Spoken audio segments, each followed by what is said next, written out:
1984, écrit par George Orwell en 1948, lu par Équilivre, livre audio. Troisième partie.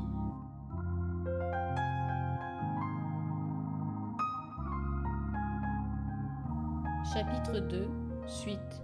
Vous êtes une paille dans l'échantillon, Winston, une tache qui doit être effacée. Est-ce que je ne viens pas de vous dire que nous sommes différents des persécuteurs du passé? Nous ne nous contentons pas d'une obéissance négative, ni même de la plus abjecte soumission. Quand finalement vous vous rendez à nous, ce doit être de votre propre volonté. Nous ne détruisons pas l'hérétique parce qu'il nous résiste. Tant qu'il nous résiste, nous ne le détruisons jamais. Nous le convertissons. Nous captons son âme. Nous lui donnons une autre forme. Nous lui enlevons et brûlons tout mal et toute illusion. Nous l'amenons à nous, pas seulement en apparence, mais réellement, de cœur et d'âme. Avant de le tuer, nous en faisons un des nôtres. Il nous est intolérable qu'une pensée erronée puisse exister quelque part dans le monde, quelque secrète et impuissante qu'elle puisse être. Nous ne pouvons permettre aucun écart, même à celui qui est sur le point de mourir. Anciennement, l'hérétique qui marchait au bûcher était encore un hérétique. Il proclamait son hérésie. Il exultait en elle. La victime des épurations russes, elle-même pouvait porter la rébellion enfermée dans son cerveau, tandis qu'il descendait l'escalier, dans l'attente de la balle. Nous rendons le cerveau parfait avant de le faire éclater. Le commandement des anciens despotismes était « tu ne dois pas ». Le commandement des totalitaires était « tu dois ». Notre commandement est « tu es ». Aucun de ceux que nous amenons ici ne se dresse plus jamais contre nous. Tous sont entièrement lavés. Même ces trois misérables traîtres en l'innocence desquels vous avez cru un jour, Jones, Aronson et Rutherford. Finalement, nous les avons brisés. J'ai moi-même pris part à leur interrogatoire. Je les ai vus graduellement s'user, gémir, ramper, pleurer, et à la fin, ce n'était ni de douleur ni de crainte, c'était de repentir. Quand nous en avons eu fini avec eux, ils n'étaient plus que des écorces d'hommes. Il n'y avait plus rien en eux que le regret de ce qu'ils avaient fait, et l'amour pour Big Brother. Il était touchant de voir à quel point ils l'aimaient. Ils demandèrent à être rapidement fusillés pour pouvoir mourir alors que leurs esprits étaient encore propres. La voix d'O'Brien était devenue presque rêveuse. L'exaltation, l'enthousiasme fou marquaient encore son visage. Il ne feint nullement, pensa Winston. Ce n'est pas un hypocrite. Il croit tous les mots qu'il prononce. Ce qui oppressait le plus Winston, c'était la conscience de sa propre infériorité intellectuelle. Il regardait la forme lourde, mais pleine de grâce, qui marchait au hasard, de long en large, à l'intérieur ou à l'extérieur du champ de sa vision. O'Brien était un être plus grand que lui, de toutes les façons. Toutes les idées qu'il avait jamais eues ou pu avoir, O'Brien les avait depuis longtemps connues, examinées et rejetées. L'esprit d'O'Brien contenait l'esprit de Winston. Comment O'Brien pourrait-il dans ce cas être fou? Ce devait être lui, Winston, qui était fou. O'Brien s'arrêta et le regarda. Sa voix avait pris encore un accent de sévérité.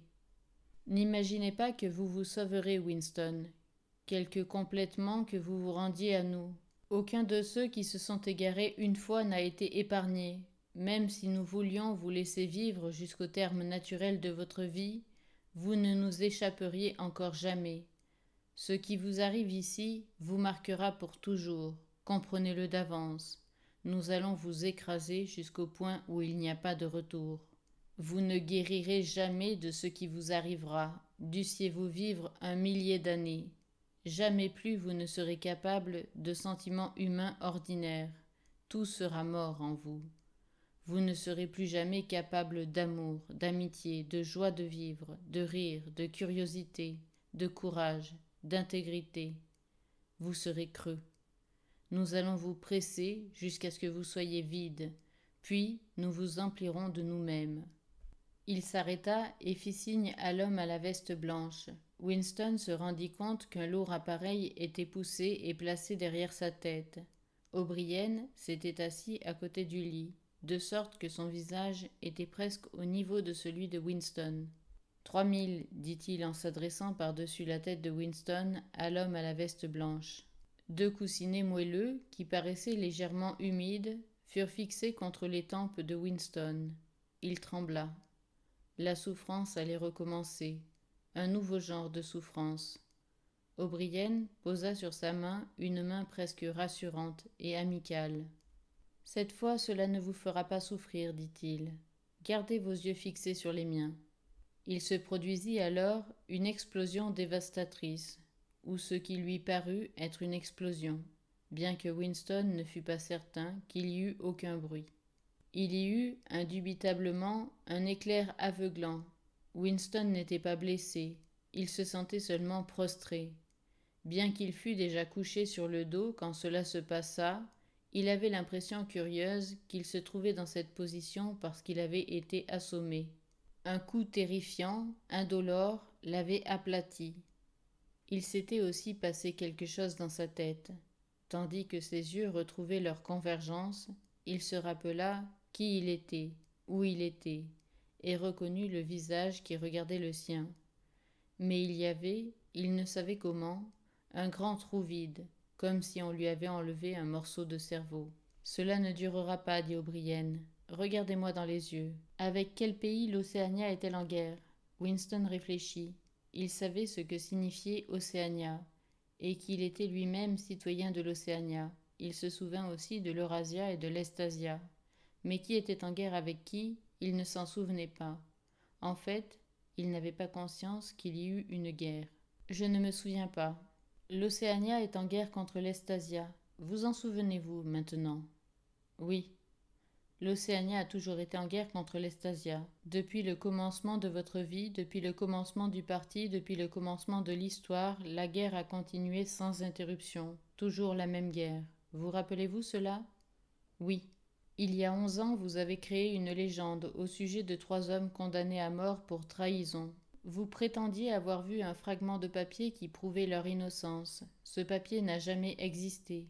Vous l'avez inventé, et vous vous êtes ensuite mis à croire à son existence. Vous vous rappelez maintenant l'instant même où vous l'avez tout d'abord inventé ? Est-ce que vous vous en souvenez ? Oui. Je viens de lever devant vous les doigts de ma main. Vous avez vu 5 doigts. Vous en rappelez-vous ? Oui. O'Brien leva les doigts de sa main gauche en gardant son pouce caché. Il y a là 5 doigts. Voyez-vous 5 doigts ? Oui. Et il les vit, pendant une minute fugitive, tandis que dans son esprit le décor changeait. Il vit 5 doigts, et il n'y avait aucune déformation. Puis tout redevint normal. La vieille peur, la haine et l'étonnement revinrent ensemble. Mais il y avait eu un moment, il ne savait combien de temps, 30 secondes peut-être, de bienheureuse certitude, alors que chaque nouvelle suggestion de O'Brien comblait un espace vide et devenait une vérité absolue, alors que 2 et 2 auraient pu faire 3, aussi bien que 5, si cela avait été nécessaire. Ce moment s'était effacé avant qu'O'Brien eût baissé la main, mais bien que Winston ne pût le retrouver, il pouvait s'en souvenir, comme on se souvient d'une expérience très nette, ayant eu lieu à une époque reculée de la vie, quand on était, en fait, une personne différente. « Vous voyez maintenant, dit O'Brien, qu'en tout cas c'est possible. »« Oui, répondit Winston. » O'Brien se releva, l'air satisfait. Winston vit à sa gauche l'homme à la blouse blanche qui brisait une ampoule et tirait en arrière le piston d'une seringue. O'Brien se tourna vers Winston avec un sourire. Presque comme anciennement, il assura sur son nez l'équilibre de ses lunettes. « Vous souvenez-vous d'avoir écrit dans votre journal qu'il était indifférent que je sois un ami ou un ennemi puisque j'étais au moins quelqu'un qui comprenait et à qui on pouvait parler. Vous aviez raison. J'aime parler avec vous. Votre esprit me plaît. Il ressemblerait au mien s'il n'avait été malade. Avant que nous mettions fin à la séance, vous pouvez me poser quelques questions si vous le désirez. » « N'importe quelle question ? » ?»« N'importe laquelle. » Il vit les yeux de Winston posés sur le cadran. Il est éteint. « Quelle est votre première question ? » « Qu'avez-vous fait de Julia ?» O'Brien sourit encore. Elle vous a donné, Winston, immédiatement, sans réserve. J'ai rarement vu quelqu'un venir si promptement à nous. Vous la reconnaîtriez à peine. Toute sa rébellion, toute sa fourberie, sa folie, sa malpropreté d'esprit, tout a été brûlé et effacé. Ce fut une conversion parfaite, un cas de manuel. Vous l'avez torturée ? O'Brien laissa cette question sans réponse. Question suivante, dit-il. Big Brother existe-t-il ? Naturellement, il existe. Le parti existe. Big Brother est la personnification du parti. Existe-t-il de la même façon que j'existe ? Vous n'existez pas, dit O'Brien. Une fois encore, un sentiment d'impuissance assaillit Winston. Il savait ou pouvait imaginer les arguments qui prouvaient sa propre non-existence. Mais ils n'avaient pas de sens.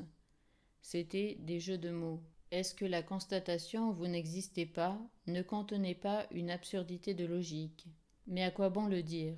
Son esprit se contracta à la pensée des arguments fous et indiscutables avec lesquels O'Brien le démolirait. « Je pense que j'existe, dit-il avec lassitude. Je suis né, je mourrai. J'ai des bras et des jambes. J'occupe un point particulier de l'espace. Aucun autre objet solide ne peut, en même temps que moi, occuper le même point. Dans ce sens, Big Brother existe-t-il ? Ce sens n'a aucune importance. Big Brother existe. Big Brother mourra-t-il jamais ? Naturellement non. Comment pourrait-il mourir ? La fraternité existe-t-elle ? Cela, Winston, vous ne le saurez jamais.